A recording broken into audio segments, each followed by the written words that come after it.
3FM 92.7 in collaboration with the Sanneh Institute of the University of Ghana, Legon, presents a forum on the 1-year remembrance of the lynching of 90-year-old Madame Akua Denteh. Thank you so much for your time. But please, because we miss them on television, I'm asked that we put our hands together for the Queen Mothers again as we see them, the Queen Mothers with us, yes, in all royalty represented here at the Executive Theatre at TV3. We also have the spokesperson for the National Chief Imam, Sheikh Aremi Al-Shaibo, please. Thank you so much, Sheikh. Thank you for coming. And then also we have a representative from the Ministry of Gender, Children and Social Protection, and Ephraim Kwabla. Mr. Kwabla, yeah, there you are. Thank you so much for coming as well. And our partners for this all-important conversation we're having this morning is the Sanneh Institute, and the Executive Director is here, Professor John Azuma, and his commitment to this. Please put your hands together for him. Thank you so much, Prof. The commitment that is exhibited to ensuring that we put this program together, and all the support that we had as well from Media General has to be acknowledged as well. So, Prof, thank you so much for helping us do this. At this moment, we want to hear from the management of this home that you are now at the Executive Theatre here at TV3 and Media General. Mr. Michael Otiej is the Acting General Manager of News and also the General Manager of MG Digital. He's a man who wears many, many hats, but he's made some time to join us this morning. Please put your hands together for him as he gives us the welcome address.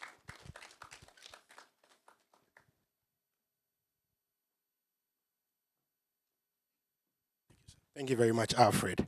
And good morning, ladies and gentlemen. I wanted to say, first of all, that thank you very much for making time to join us. I know that Fridays can be a bit busy, and once again, on behalf of management, sorry that we're a bit late with this one. To start with, on behalf of the Group Chief Executive, a big welcome to all of you. I know that we are joined here by the son of Akua Denteh, Dominic Mahama Saka. Our condolences once again. We are with you in spirit and sorry for your loss once again. Professor Azuma of the Sanneh Institute, thank you for putting not just your immense research capacity, but also your financial resources behind this. So we are grateful for the backup. Sheikh Aremi Al, somebody that I admire very much from watching from a distance. We know that Fridays are pretty busy for Muslims, but we are grateful that you are here. Our eminent Queen Mothers, thank you. Thank you to everybody who has joined us. Now, I think basically for us at 3FM Sunrise, and together with the Sanneh Institute, this forum is to honor the memory of Madame Akua Denteh. But it's also not just to honor the memory, it's to explore us to the incredible complex nature of this subject. We know that the Sanneh Institute has done a lot of research work on the issue of witch camps and the rest, and generally the phenomenon of witchcraft. So by the time that our speakers explore this subject, we are hoping that we'll find a bigger way forward, a bit more commitment from the media at the policy level that will become a bit more engaging, at the religious level that whether we are on the pulpit or in the mosque or in whatever religion that we subscribe to, we would continue to remind people that persecuting people is not the way of the Lord, and that we give it a bit more thought, that we can become a bit more compassionate, a bit more understanding, and less judgmental of the people we deal with and treat them fairly. So enjoy the discussions. One group that I missed out, representatives of other civil society of organizations, thank you for joining us. But enjoy it very much. We've thrown our resources on television, radio, and online behind this, because these days online is a big deal, social media as well, and hopefully we'll take this conversation as far as possible. So welcome once again and enjoy the conversation. Thank you very much.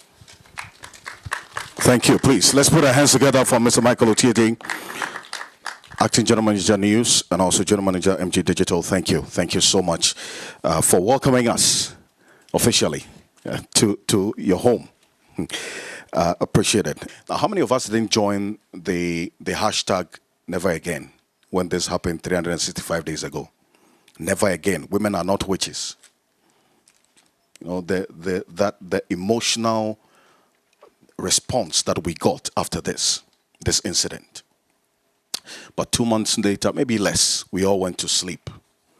And unfortunately, the reality is dawning on us that this phenomenon, as unfortunate as it is, has actually been growing by the day. You put on your television and you see it. Pastors accusing mothers, grandmothers, sisters, aunties, daughters of witchcraft. In fact, during the conversation last year, we had a 9-year-old join us in the studio who was accused of witchcraft by her auntie who was taking care of her. She was sent to a prayer camp, kept there for 5 years. And she's grown. She's 22 years now. But the trauma, the experience is still living with her as an adult. So this is a big conversation. And that's how we intend to have it this morning. We want to play a documentary by a colleague of ours who took the trouble to travel to, then it was the 3 regions of the north, visited a number of the witch camps there to have a first-hand experience of what's going on beyond what we read and what we're told. Bellamundi gives us a 10-minute documentary about her visit to the witch camps. She'll be joining us right after to tell us her experience as well. Please. So if you're ready, we can play the documentary for our viewers on television to watch, on Facebook to watch, and on 3FM to listen.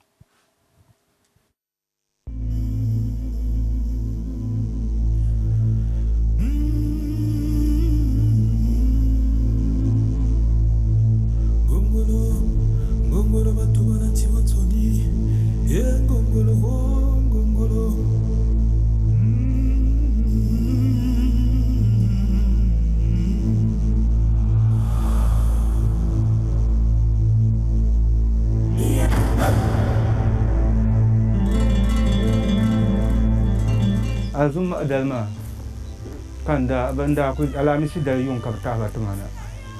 Papa Way Papa Wayma Kanda Malva Katranuva Kalaf Batibani Vocabsiba Kule Lafs Tibani Vocabsimkulma Benum Borle Lima Bral Ameba never gained than Dan and Kafabama then only man Kandamara Gahamba Kana Tinuva Katabaso Kabzamba Kule.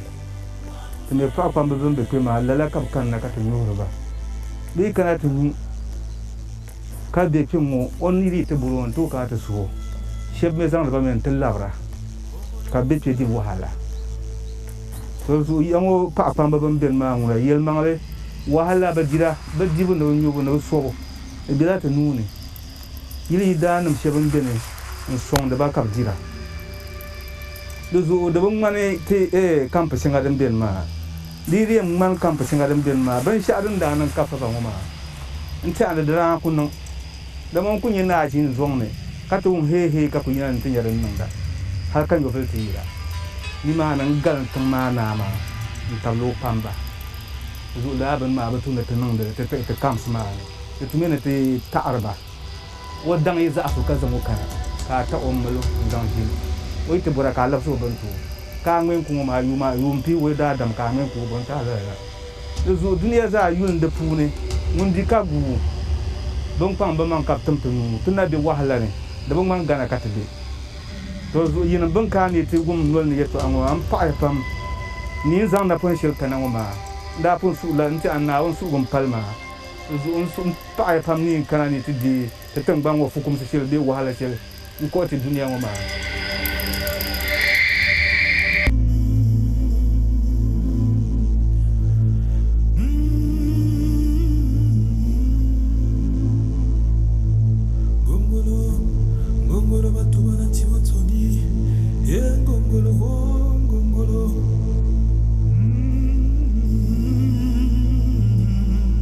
Now, I'm seated here next to Asia Fuseni, and she's one of the women who was banished from her community after being accused of witchcraft. She's been in this new community, Kuku, for many years with the rest of her family, and she's here to tell us her story. Asia, thank you for joining us. So what community are you from? And how did you end up in Kuku?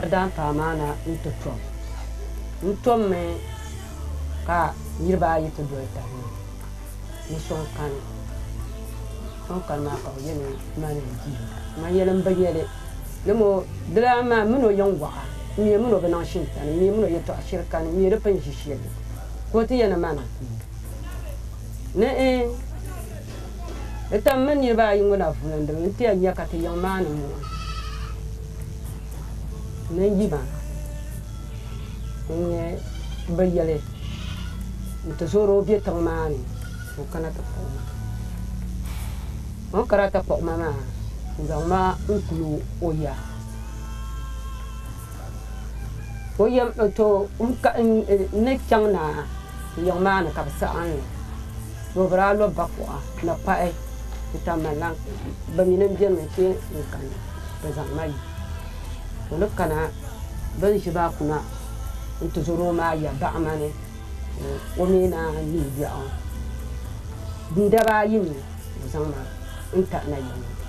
So when did this happen to you, and when they brutalized you, did they harm you physically? Did they use any cutlass? What did they do to you? Tuzuro ma anda bin so ka dana tifutina do brana tmadanse do bra boppa ka che bobdare kan tuzuro ma bi tangman nanda nyam banye danko zangma. So what happened to your family? Were you married at that time, and at that point when they banished you, were you given the chance to at least take some of your family members along with you, or did you have to leave and not think about anybody else behind?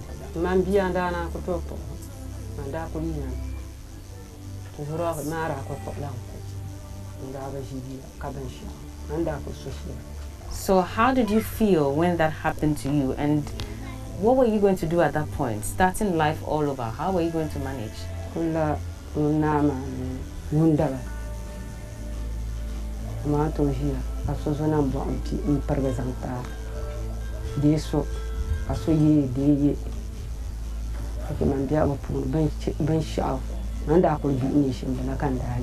So did they have to perform any rituals when you got to Kuku to ascertain if you're really, guilty of what you were accused of, and what was the process like?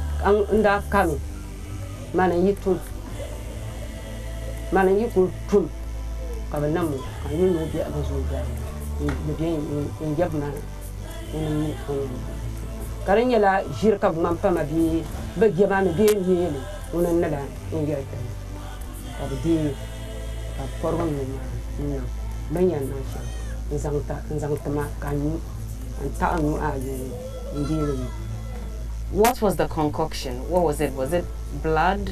What exactly was it?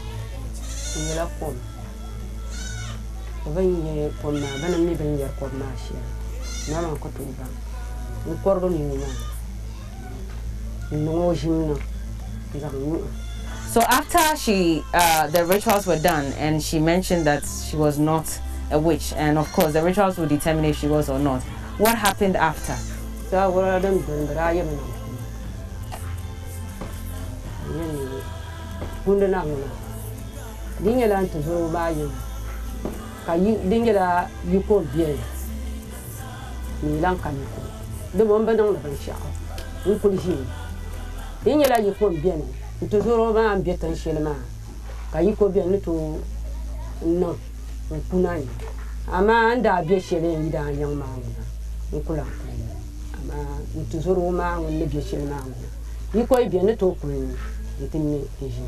So what happens then to the rest of your family, your husband, and everybody that you left behind? If you refuse to go back, how would you get in touch with them? Were you not worried about their well-being?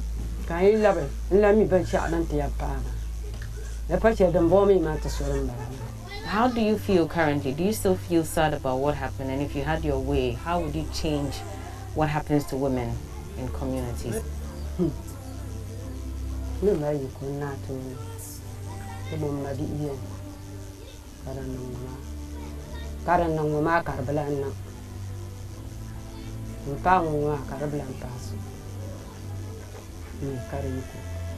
Thank you so much, Hasiat Husseini, for speaking. Put your hands together for Belamundi as she joins us now. Please put your hands together for her.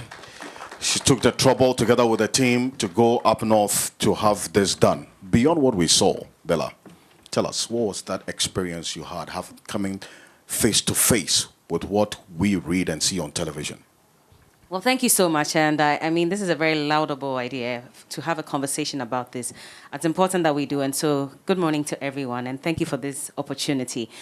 So this happened after, Madame Denteh was murdered. And we thought it would be necessary to experience it firsthand. It was a very long journey, but we finally got there. And for me, what was even more disturbing was the fact that the chief in the community, even though he was not comfortable with women being accused of witchcraft, his community, they were accepting these women. And they were making them drink all kinds of concoction, which included blood from a fowl. And so I was concerned, and I asked him that, if you don't think that women should be accused of witchcraft, why do you even allow them to go through the whole ritual process? And he said, well, that's what exists in the community. And so he also cannot allow them to come in because what if the accusations are true? And so that made me realize that even though on camera he'll tell you that I don't think it's right, they're still encouraging it, because if you're allowing the women to go through the ritual processes, then you're really not ready to end it. And that was my greatest concern. And I was hoping that for a community like Akua, where they claim, that they're against it, they would not even have to let these women go through this. And we spoke to other community members. If you have the chance, I'm sure you can watch this online. And some of them said it on the side that we actually believe that some of them are witches. So we've allowed them to live separately from all of us. We don't allow our children to go to them, because if they weren't witches, they wouldn't have been accused of it. We spoke to other women, and she's not the only one. In fact, she's the youngest in that community. I remember we spoke to another woman who was very old. She should be above 100, but again, she's suffering from amnesia, so she doesn't remember a lot of the things. But she remembered vividly what happened to her in her village. And for her, her story was that she was the wealthiest among the people in her village. And usually when you're at the wealthiest, they assume that, your wealth is coming from other sources other than hard work. And so she was also accused of witchcraft, and they chased her out of the community. And so she lost all her business. She lost all her money. She could not take anything. And she's living in the poorest environment. It's so heartbreaking. And so for her, she regrets that after working so hard to take care of her family, her own family could not even support her. Because they also encouraged the community to banish her. And for her, that's what really hurt her. And it was going to be very difficult for her to forgive them. In fact, we asked her if she would want to connect with her family. And she said no, even though she was the breadwinner for her home, because she said she could not believe that that's what they did to her, especially when she was not guilty of what they were accusing her of. And that broke my heart, because you go into Akua and there are lots of, these mud houses that these women live. You should see they sleep on the floor. You should see the pans they eat from, and they cannot cook because they are very old and frail. And so they rely on the benevolence of other community members. So every evening, and we were there till late, and so we saw it. So another family cooked, and they brought one of the old women who had lost her sight. And so during the day, she's just sitting on her small compound and just whiling away time. In the evening, in the morning, afternoon, and evening, they send her some food, which was very little, by the way, but she had to rely on it. Nobody comes to visit, no family member, absolutely nothing. And that's going to be her life until she unfortunately passes on. And they said they were very lonely, but they preferred the solitude because they would rather be here by themselves than be with family members who accused them of witchcraft just because they were doing better or because someone else died and they needed to pin it on someone. And so since she was old, it was easier for them to pin it on her. And, she showed us some scars. So machete wounds and stuff, they actually inflict pain on you. And if you don't run away, then you end up being killed. So these are some of the things that they live through. And this is a reality. It hasn't ended. Unfortunately, it hasn't. And that's why we need to keep talking about it and hoping that, we can also implement some policies to ensure that these women are protected. So thank you so much again for this opportunity. I'll end it here. I know that you do a great job. Thank you so much. Please, let's put our hands together for Bella Mundi. Appreciate it. Thank you so much. And the most important point there is, unfortunately, this is still happening. It's happening, and that video you saw of her was after Madame Akua Denteh was murdered. Okay. And you would have thought that in other jurisdictions, there should be a catalyst for permanent change, for structures, policies to be put in place to ensure that it doesn't happen again. But unfortunately, 365 days on, our keynote speaker has been working on extensively some research about what's happening in the 3 regions of the North on issues with women being accused of witchcraft. Ladies and gentlemen, let's hear from our keynote speaker, Professor John Azuma, Executive Director of the Sanneh Institute, our partners. Please put your hands together for him. Thank you very much.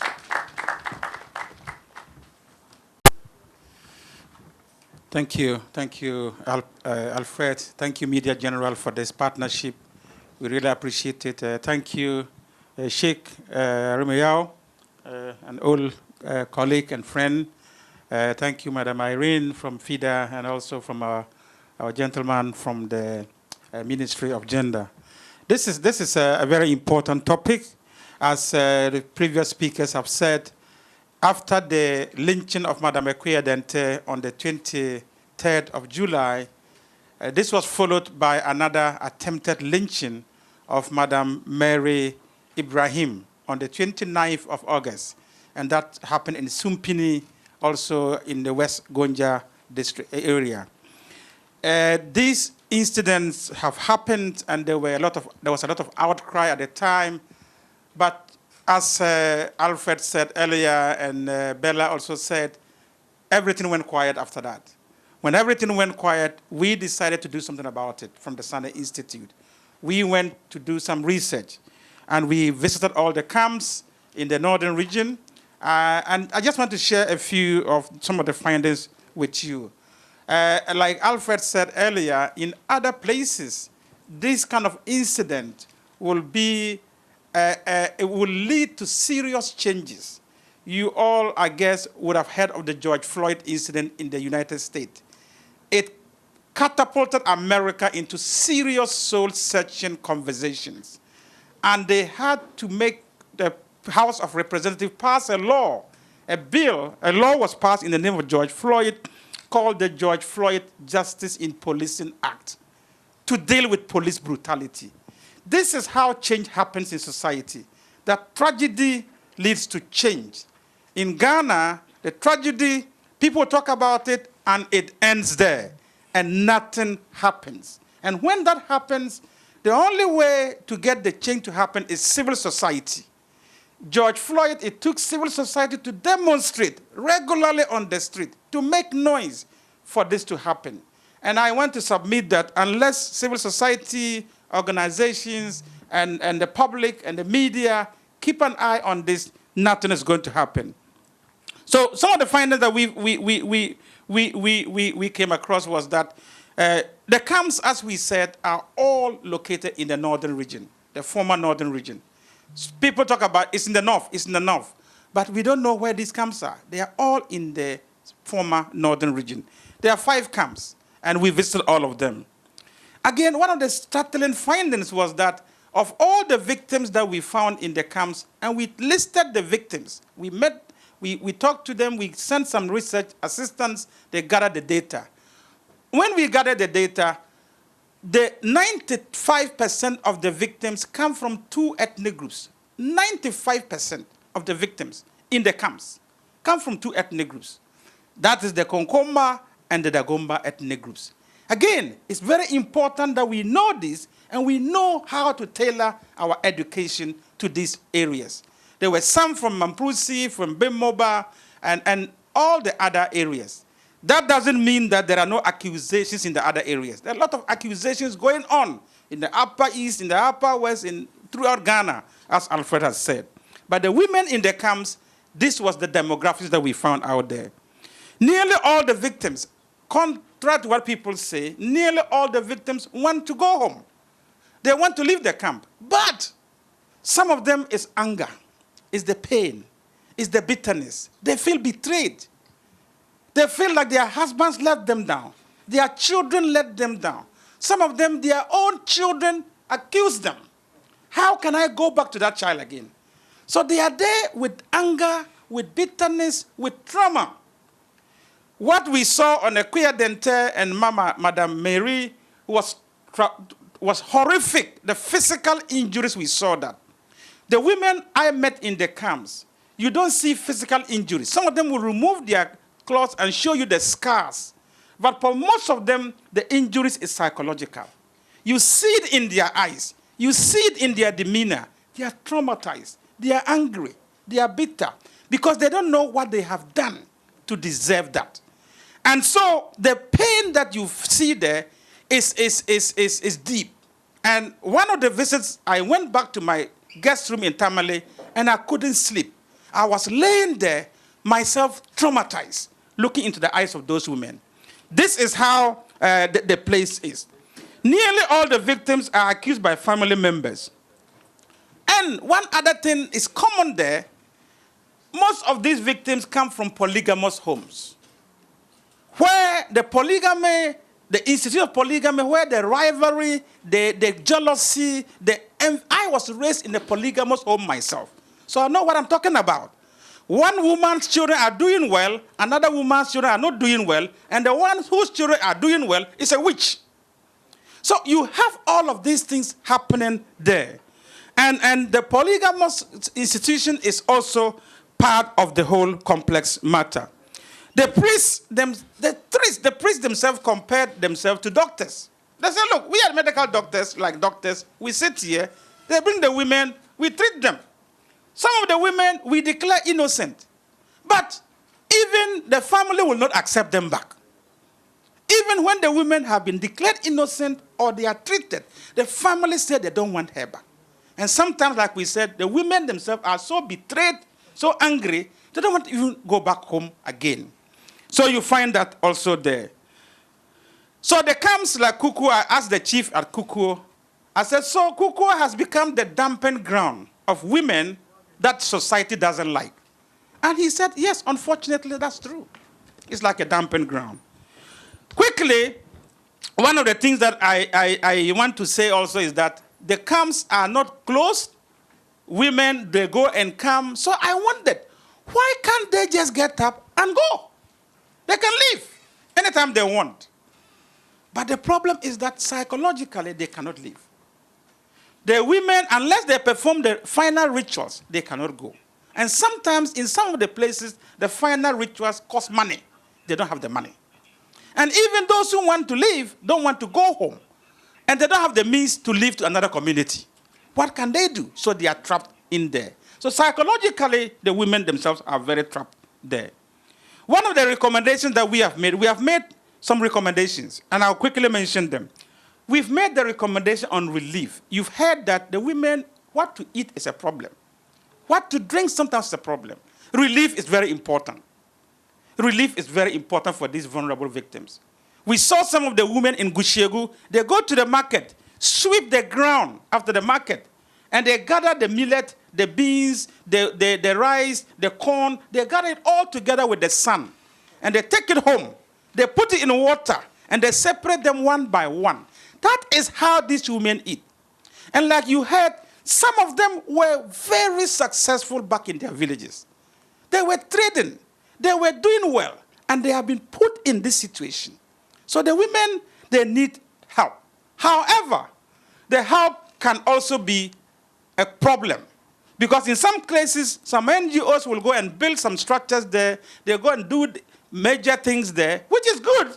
But it encourages and feeds into the structures. Because then the structures are owned by the priests.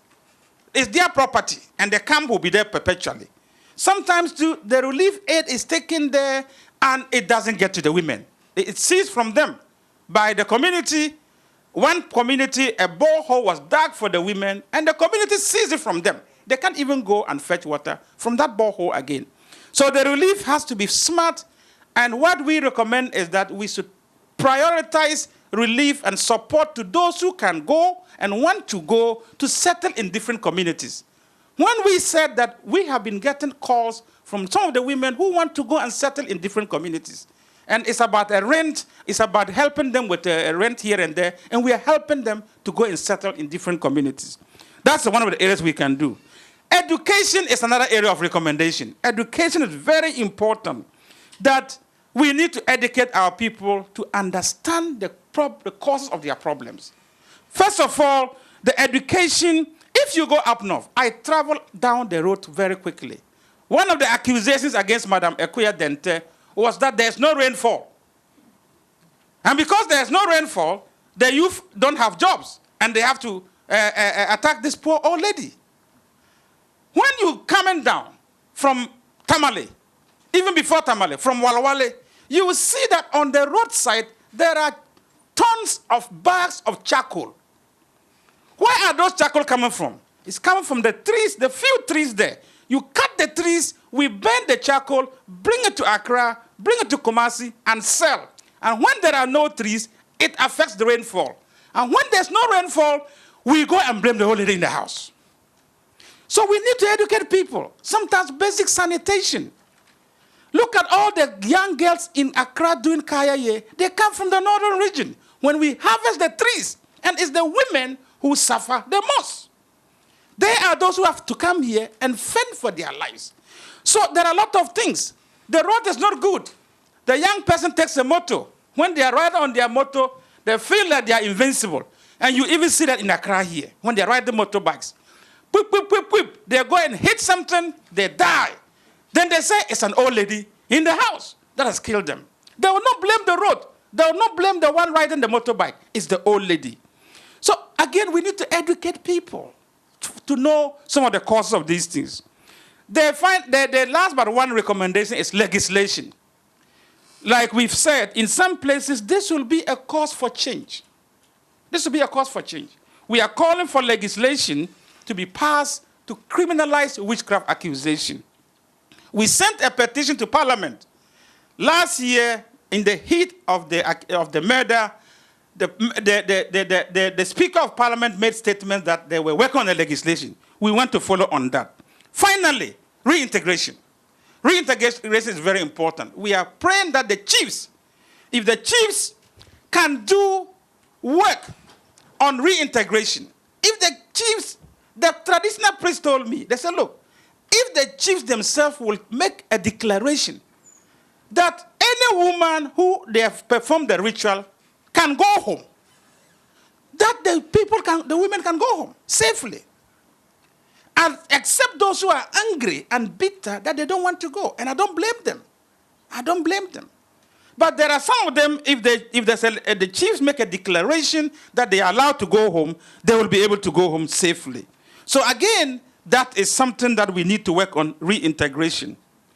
My concluding appeal is that when I watched the video of Madam Akua Denteh, the bludgeoning, the horrific beating, some of us could not even watch it. I know some friends who said they couldn't even watch it. For me, that was shocking enough. But you know what shocked me the most was the people who gathered around. And the people who gathered around and were cheering these people on to beat, that was what shocked me the most. The crowd, the silent crowd, the cheering crowd, that was what frightened me the most. This morning, Madam Akua Denteh's son was telling me, in the crowd was a teacher with a degree, who was cheering and shouting religious slogans for this poor old lady to be killed. If we remain silent, we join the cheering crowd. If we remain silent, one of the slogans in the George Floyd murder was that silence is violence.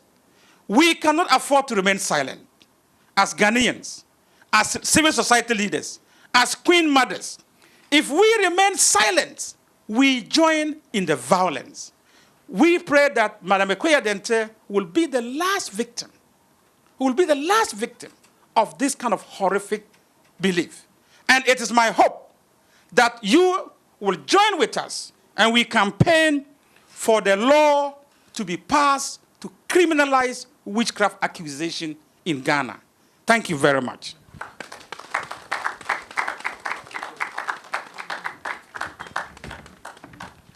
Thank you. I'm sure Prof deserves a bit better. Please put your hands together.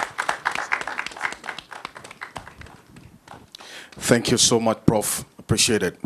And you've said it all. And we're going to go into this panel discussion. As you see there, silence is not an option. And that's why we have put together this platform, creating such an important platform to have this all-important conversation about this. Because to the extent that this is happening, continues to happen, the last time Prof was telling us over 500 women are still in some witch camps across the northern part of the country. Not to talk about those in the southern part and in churches who are being accused of witchcraft. We want to find out if there are even legislations in place to deal with this, even before Prof talks about the formulation of laws. Are there existing laws to deal with these practices? We have a lawyer as well to talk to us on it. And after this incident that led to the death of Madame Akua Denteh, she's paid the ultimate price. What has government done beyond the verbal commitment? We have a representative from the ministry that is giving the mandate to ensure that it is done. We also have Sheikh Aremia Shaibu to speak to us from the religious perspective, as is what's also been done to respond to this situation as we had it last year. But, Prof, you talked about the commitment of the chiefs in the northern part of the country to deal with this. Fortunately, even though he couldn't be here, he sent us a video message. So we want to take the message from Choguna Muhammadu Al-Hassan II. He's a chief of Chogu in Tamale, one of the areas where this practice is quite rife as well. Please, let's take that video message from the chief. The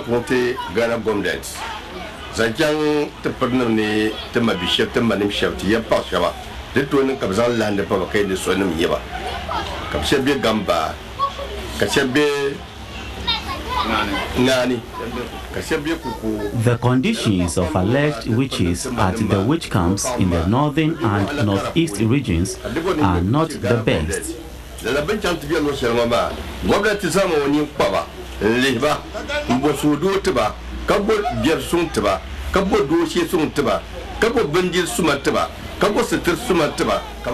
The women live in very pathetic situations characterized by abject poverty and food insecurity.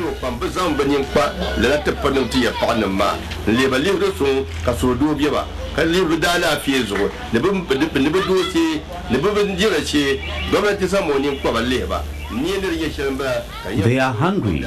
Their health conditions very bad and their rooms very disorganized.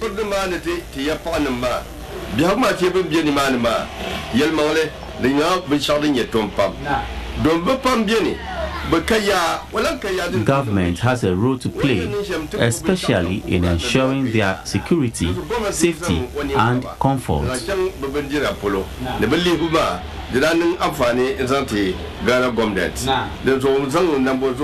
A national discourse on their welfare should be led by government, as well as their living conditions and place of abode.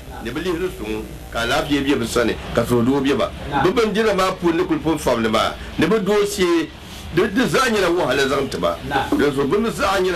women cannot go back to their homes, and since they feel safe at the various camps, government should develop these camps to make it more habitable to them.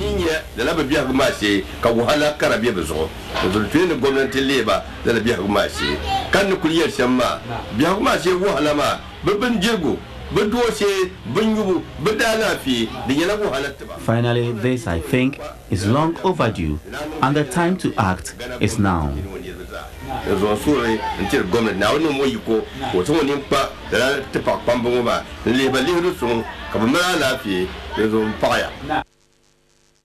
To act is now. That is Chogu Na Muhammadu Al-Hassan II, Chief of Chogu in Tamale. Please, he's not here, but he's watching us. Put your hands together for him.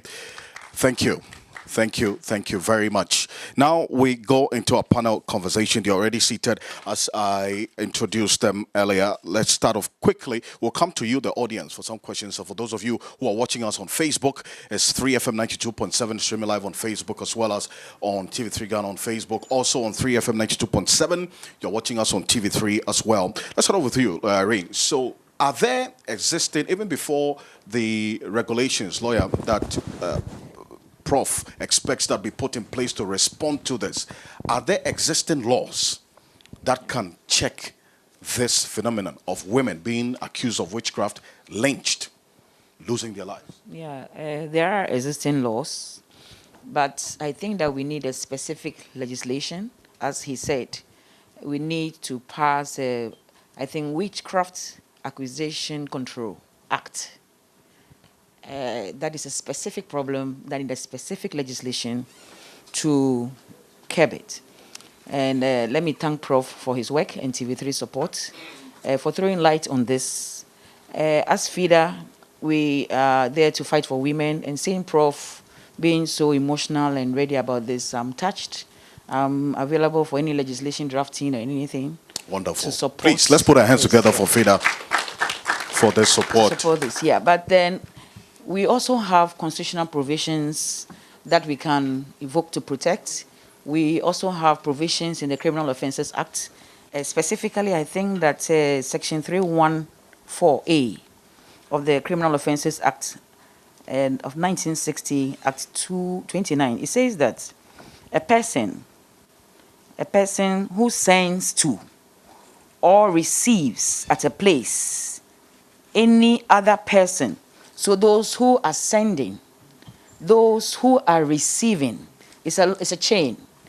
So those who send, those who receive at a place or any other person, or B, participate in or is concerned in a ritual or customary activity in respect of any other person with the purpose of subjecting the other person to a form of ritual or customary servitude, or a form of forced labor related to a customary ritual, commits a criminal offense and is liable to a term of imprisonment not less than 3 years.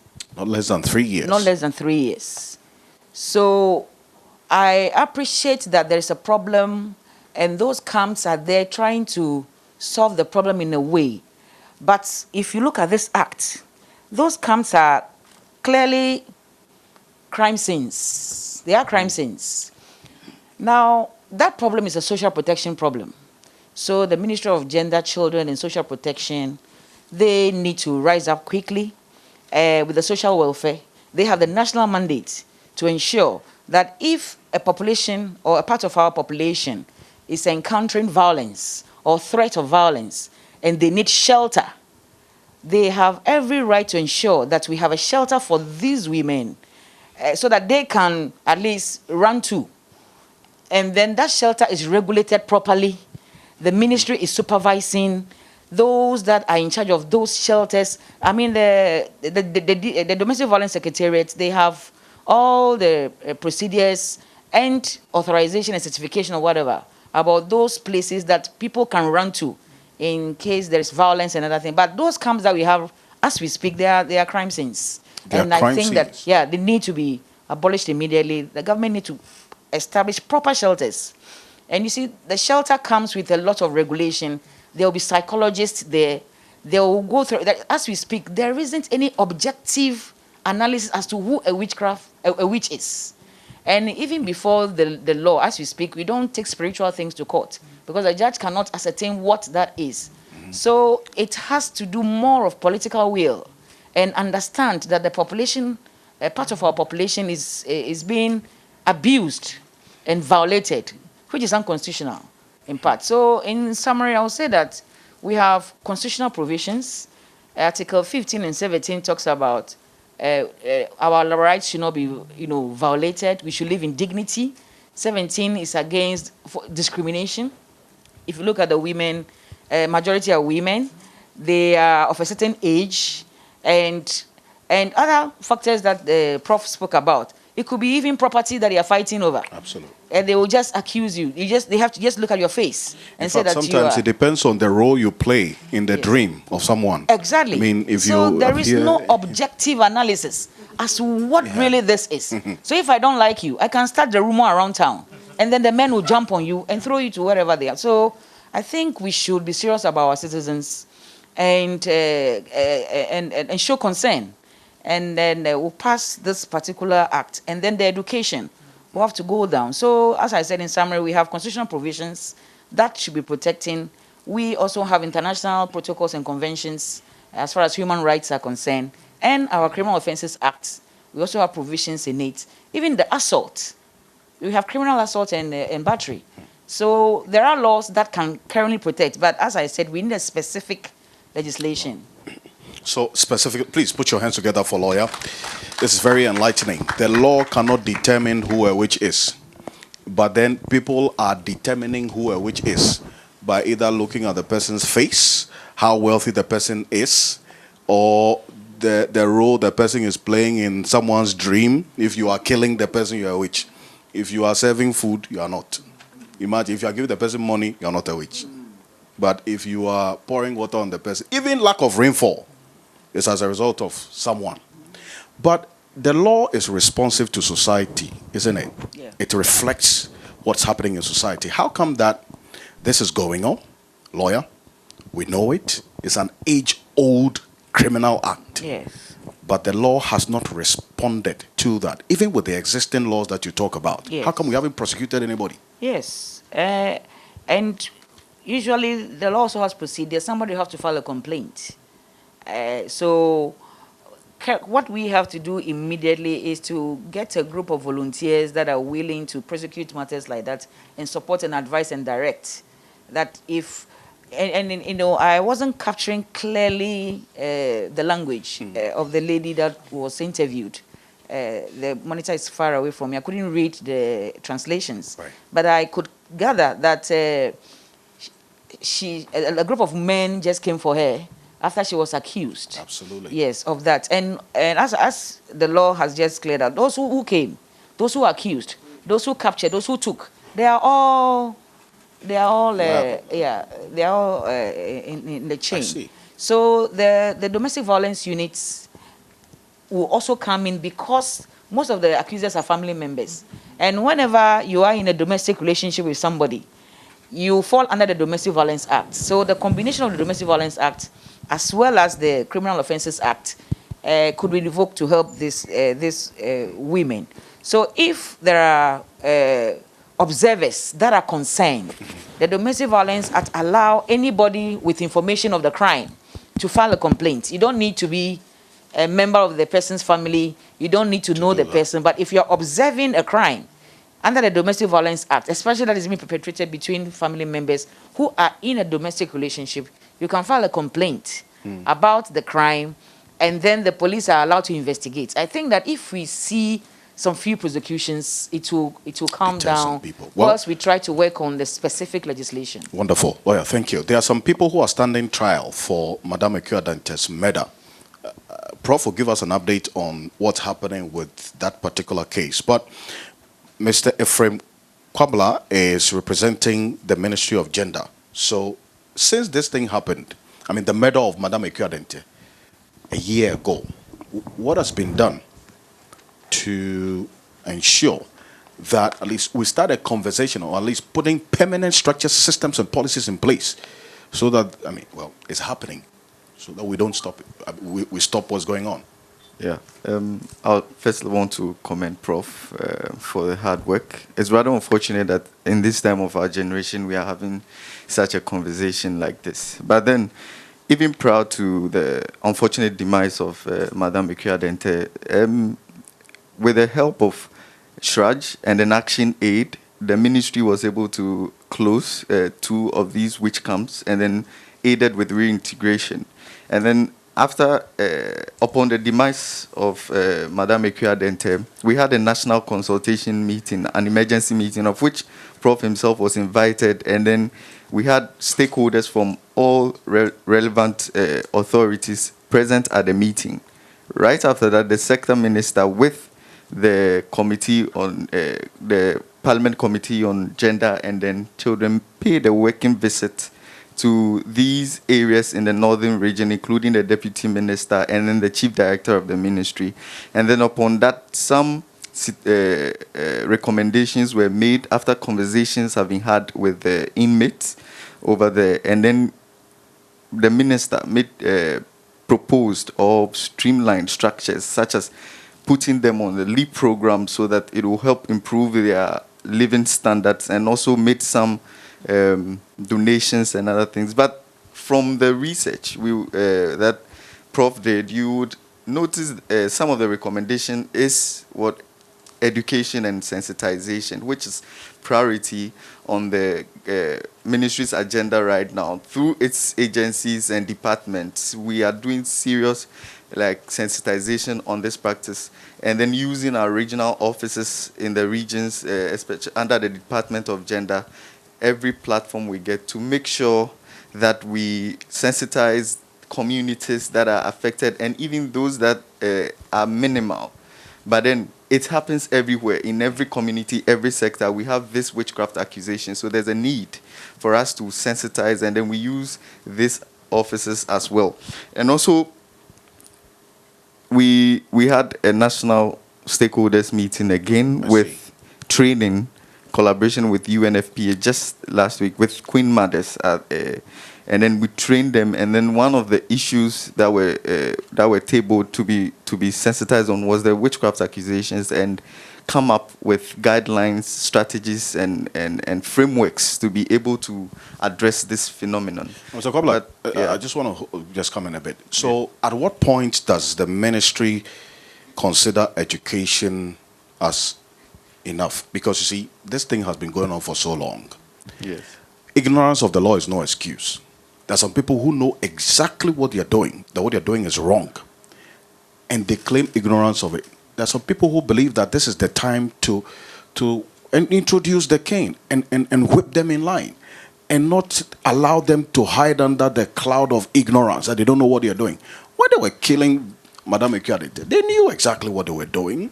I mean, at what point do you continue to educate criminals? That's. But it also goes. We are actually ready as a ministry to work with all the CSOs and NGOs that are championing this, and also agree that there needs to be a legislation. So moving forward, I think that will be one of the priorities. Having a legislation that will specifically address this issue of witchcraft, and then even though there are legislation in others like the Act 29, and then other provisions, the DV Act, domestic violence and all of that, and like she said, assault and battery alone is even an offense, and then the bystanders standing and then watching the event, all those ones are also abetting to the crime that is being happened. So we actually need the legislation to address this particular inhuman phenomenon. Sheikh, let me come to you now. This phenomenon is also deeply rooted in religion. I know that when this happened a year ago, the chief imam was incensed about it. You issued a statement on it. What has been going on from your circles to engage the traditional leaders in these areas to begin to reason about what to do to stop this practice? Thank you very much for the opportunity. And let me also add my voice of commendation to Prof for the efforts, and greetings to my colleagues and the panel.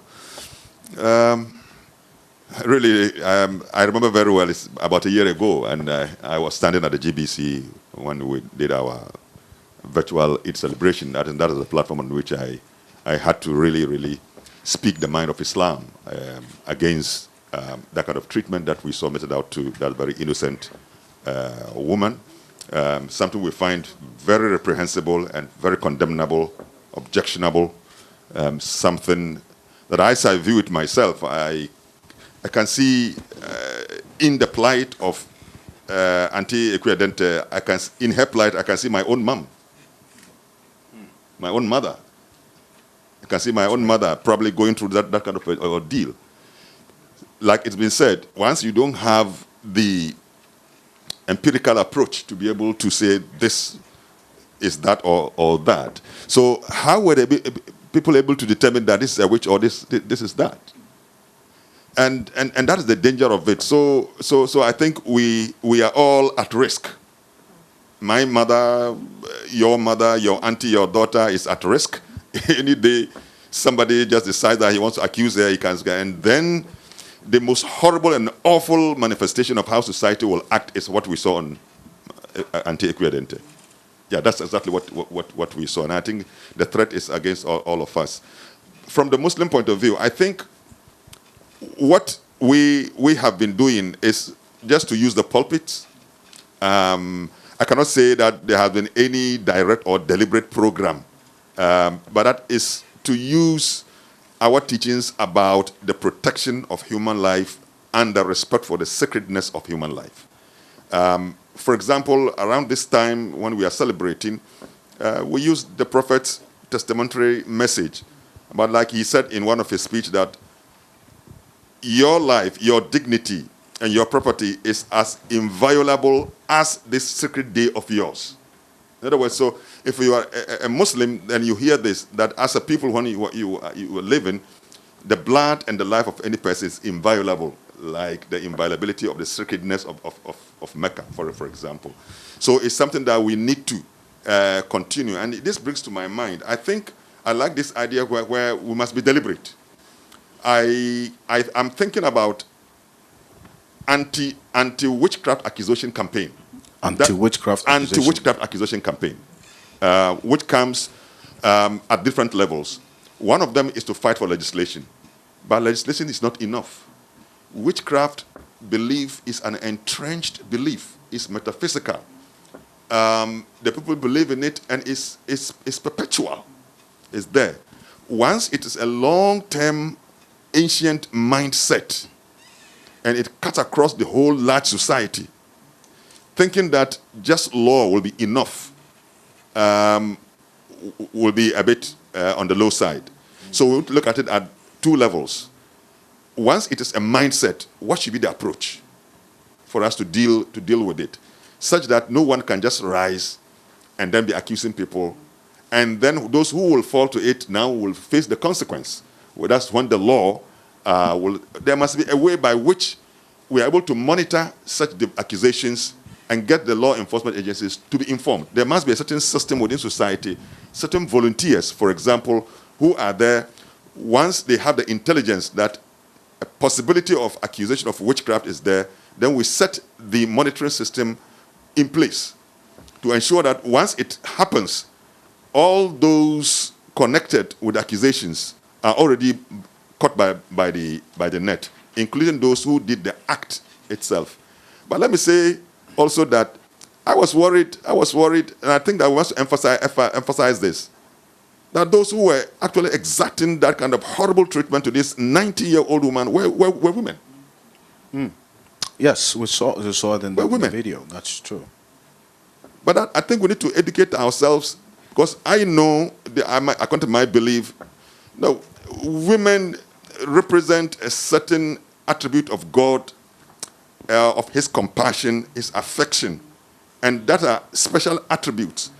So that's why when children cannot go anywhere, it's the bosom of their moms that they go. And I think that the women should maintain that kind of attribute. We should not see them.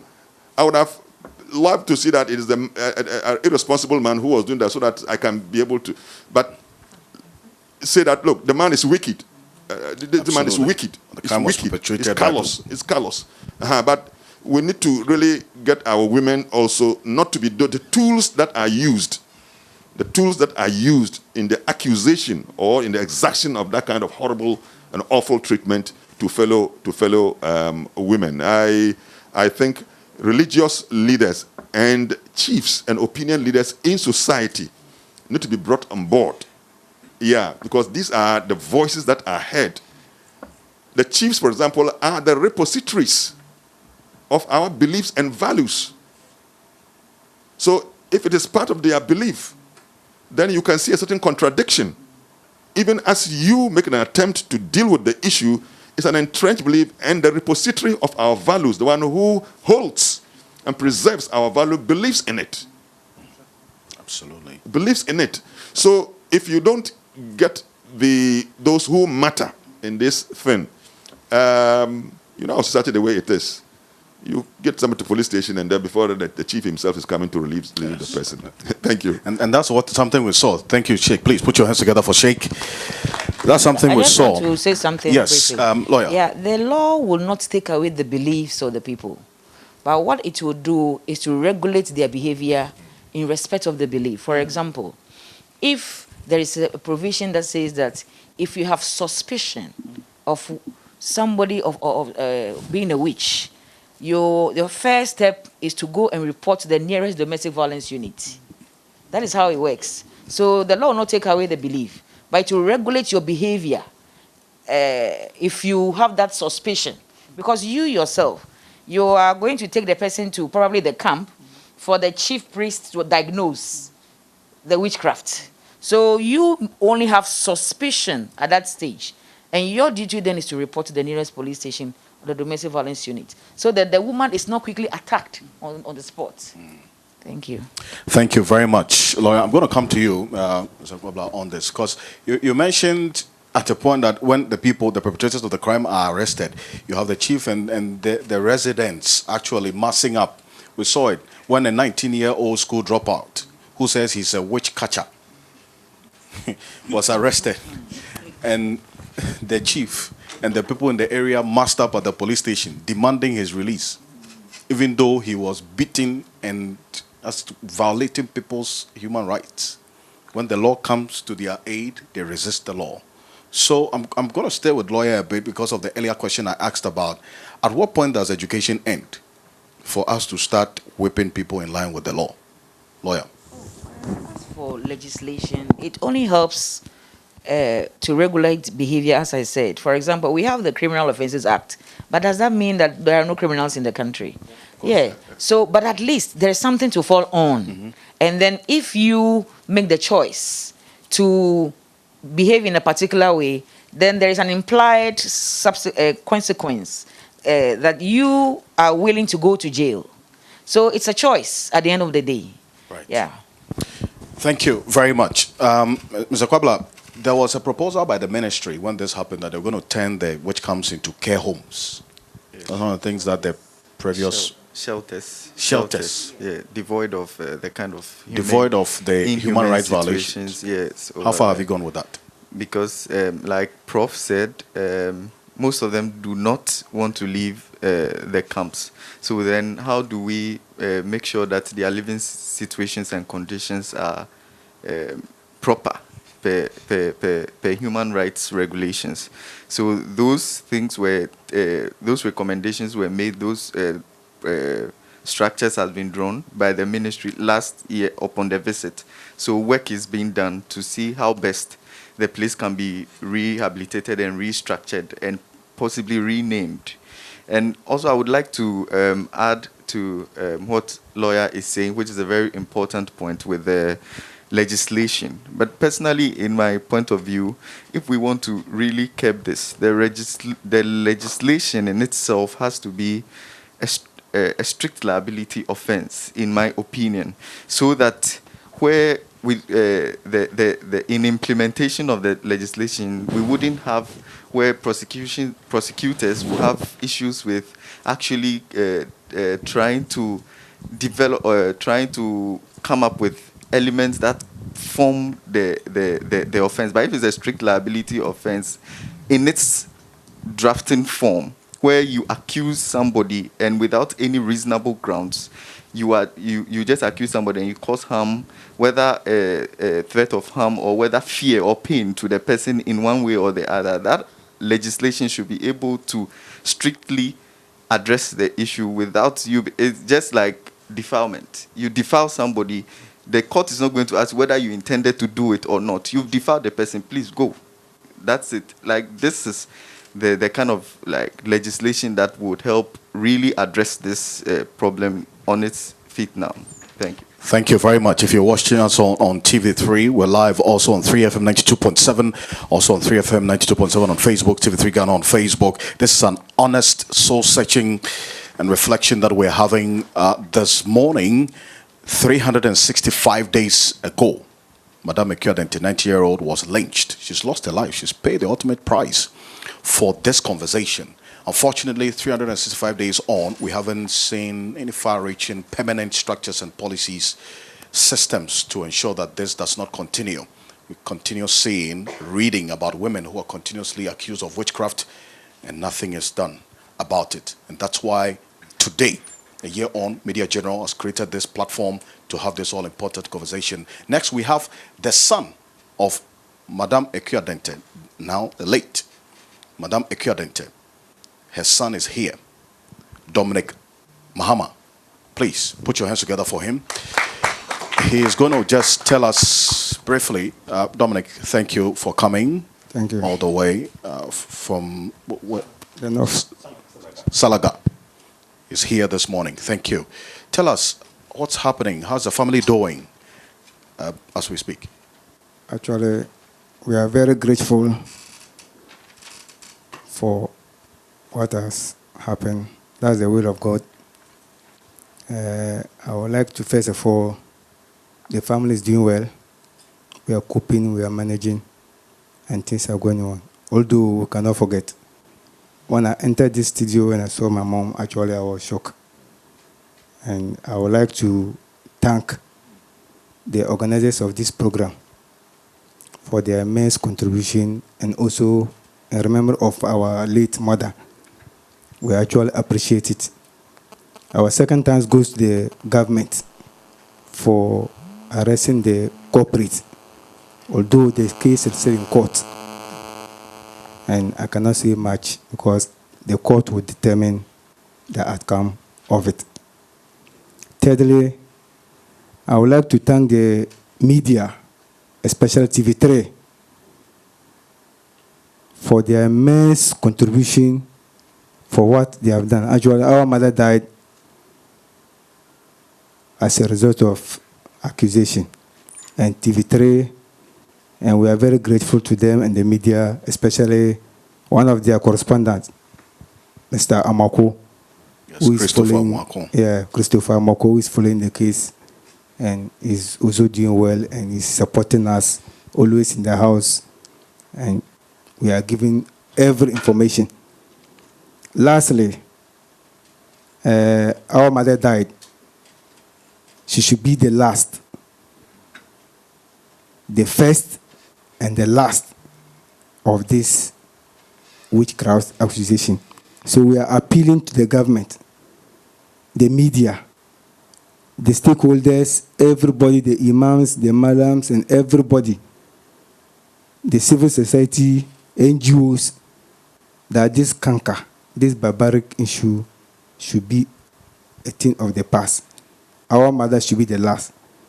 Actually, for the past 1 year now, although I'm a teacher, sometimes when you are teaching and you remember what your mom, people who respect you, your students respect you, everybody, and somebody will go and beat your mother to death, lynch her to death for the fact that she's a witch.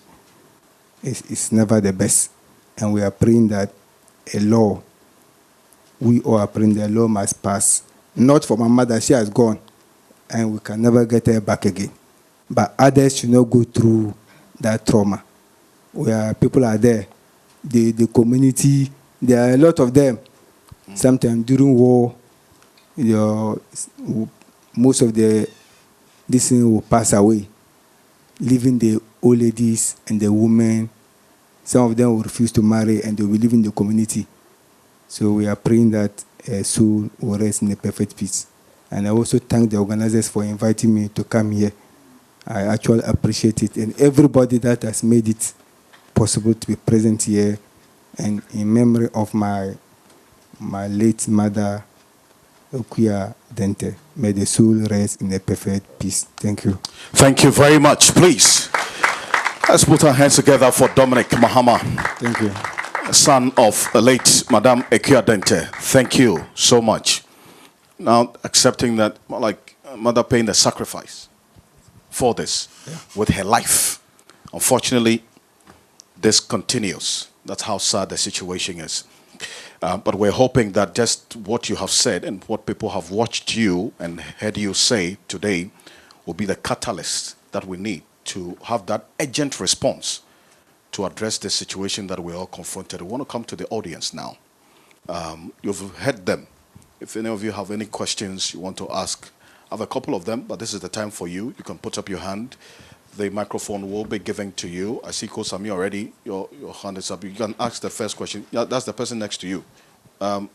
Dominic, kindly hand over the microphone to, yes, thank you very much. Helen Apiampofo is going to be coordinating the question time. Yes, Gozami, please. Thank you very much. First of all, let me thank Media General for taking up this issue of accusation of people being witches and making sure we find solution to it. I think after listening to all our resource persons, they talk about education, they talk about, prompting as to when we see some of this action going to take place, what do we do? I, coming from local government advocacy group, I always talk about the breaks in our governance system, in which this education we are talking about is not going down to the people. I think our leaders in this country, as the representative of the Minister of Gender have said, after listening to him, I want to know how. If you talk, they will say, oh, they are working with the assembly. But meanwhile, at the assembly level, the decentralized departments of the assembly is the pivot to the government institution. We don't see that kind of collaboration between the others. If you go to the assembly, we have a committee called Social Services Committee that's supposed to be providing us with information on all of these things that we want information on. We need data, we need information to be able to deal with that. But if there are breaks in the system, it creates problem for us. We can foment laws, but if the education is not getting down to the people, that creates all the problem for us. Because of time, I'll do that. Thank you. Thank you very much. I want to make some contribution. I want to thank my brother Kosami for inviting me to this program. It is so heartbreaking for me anytime I hear things like this, perpetrated against women especially. And the urgency of the situation is that these things are now happening in the religious institutions, circles, especially in the churches, where people are being, branded witches and persecuted. And I find it so disturbing because we have government in place. You see, there should be some political will on the part of the political players, to actualize the things that we are discussing here today, so that there could be some action, like lawyer said. The laws are there. What are we doing with them? So it is very important for some action to be taken. Yes. And I think that governments cannot do it alone. Civil society organizations should rise up, like in the Floyd case in the U.S. Because it's happening. It's still happening.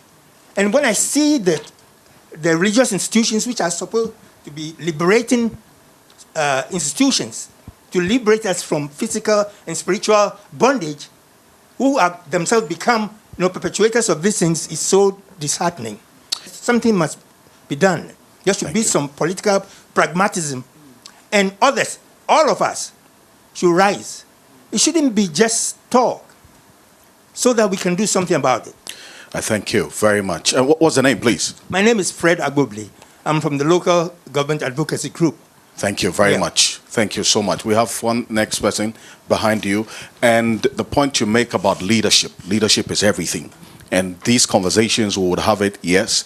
And that's why we have somebody from the ministry, so that he can also pass it on to the people. We have members of parliament who are also monitoring this program as well. So thank you so much. Ellen is here, please.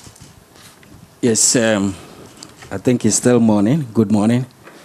My name is Samuel Agboche. I work with Amnesty Ghana, and I'm happy to associate ourselves with this program.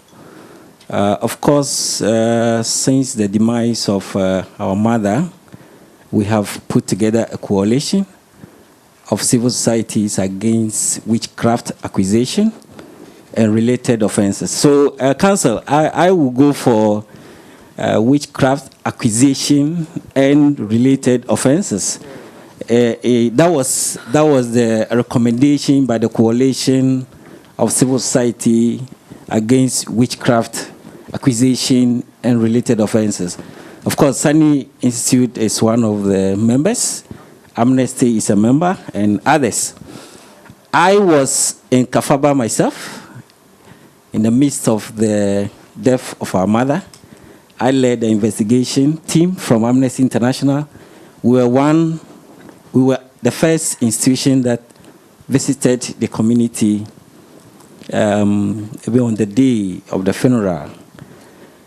We are so strong with the advocacy of the law because our interaction with the Kafaba chief and other elders of the community, the Kafaba chief told us that, look, he would have loved that this thing will not happen again. But the power of the youth, the power of the community, the chiefs and the queen mothers, we can educate them, we can organize whatever sensitization for them. But the power holders are the youth in the community. They hold the power. There are people in the community that holds the power. The chief and the queen mothers are just ceremonial heads. The chief told us that he would have loved that there is a legislation, there's a law that can back their advocacy to say that, yes, the law says don't do it, and you've done it, so go. The police will take you. And so the coalition is so strong on the legislation, and I must commend TV3 since the beginning of, since last year, and especially Amako, he took us to Kafaba. Christopher Amako, yes. Please send our appreciation to him. The guy has been so strong. Watching you right now. Please, let's put our hands together for our Northern and Savannah regional correspondent. In fact, when it was Christopher Amako, when it was tough for the police of Salaga to take us to Kafaba, they told us, they told us the security, they cannot guarantee our security in Kafaba. And that if Amnesty goes to Kafaba, we go at our own risk. We have to consult Amako. Christopher Amako. Wonderful. And we decided that no, we cannot come to Northern Region for this case without visiting Kafaba. Our story will not be complete. And he was covering everything live. Every step that we took, everybody that we spoke with, he covered it. And live, we appreciate. He was part of us. I said, no, we can go. Nothing will happen to us. In fact, our going... Wonderful. Please. Our going... Thank you so much. So Christopher Marco is actually watching and listening to you now. Yes, he should listen to me. I appreciate all that he did. Thank you. When we went there. In fact, it was his intervention and our intervention that made the chief left Kafaba and reported himself to the police. Wow.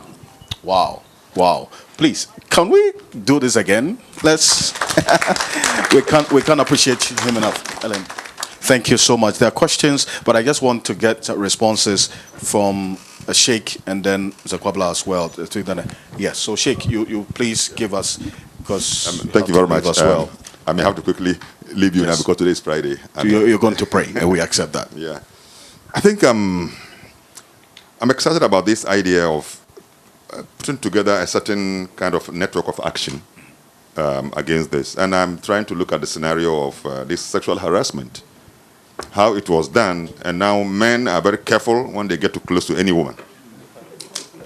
Yeah, I mean, if you misbehave around a woman, I mean, you know how the law will deal with you. And I think that's the way we need to approach this. But it's multi-sectorial.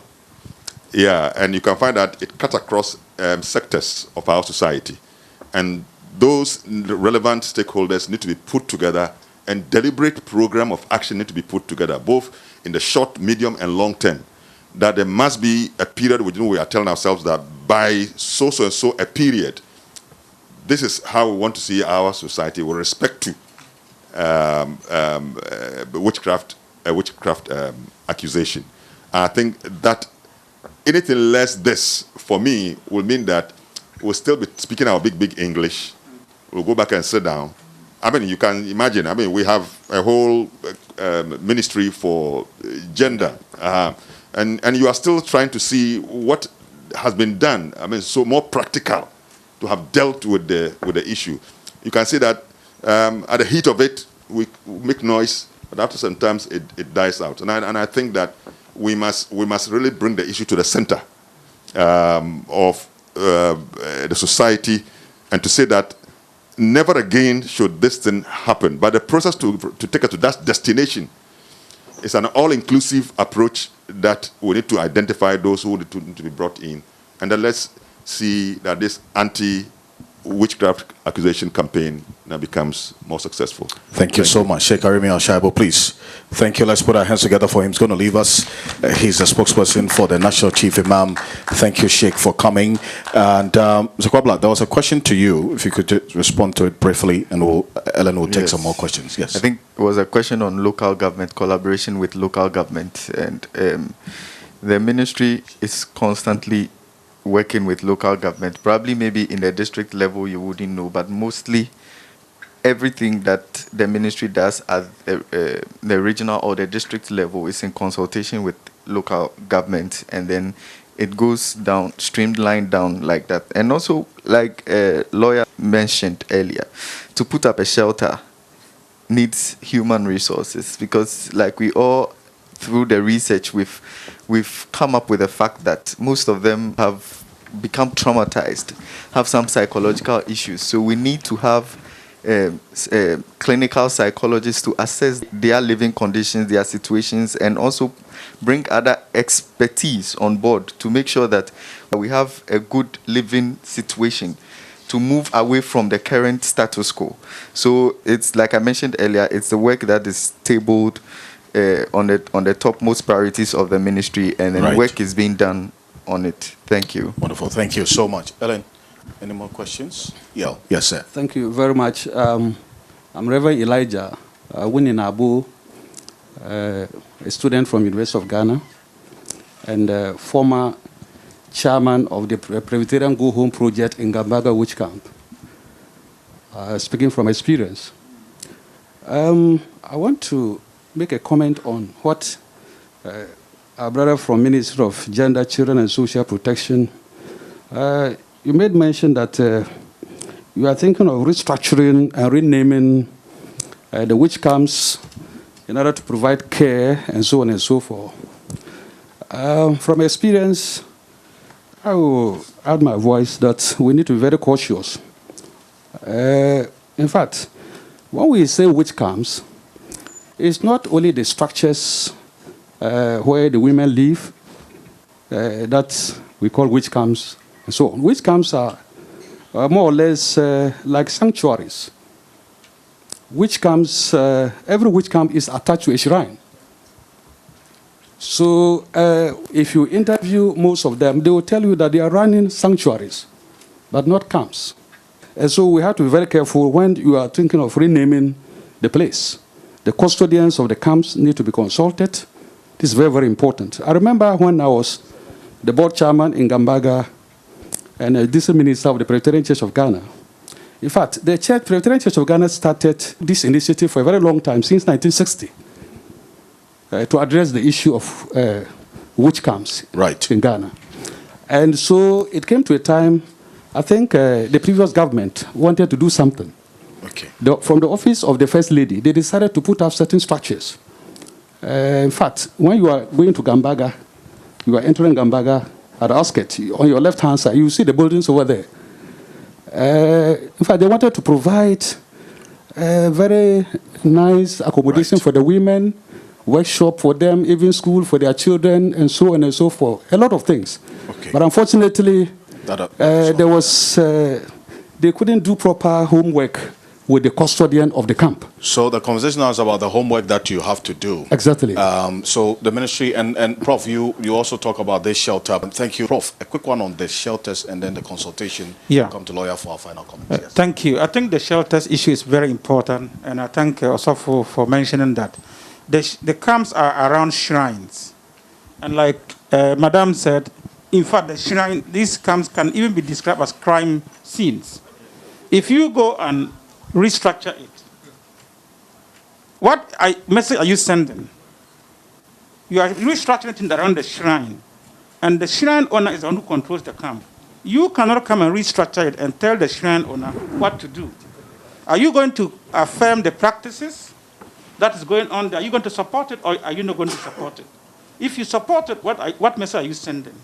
So I think that we need to be very careful when we talk about going there and restructure.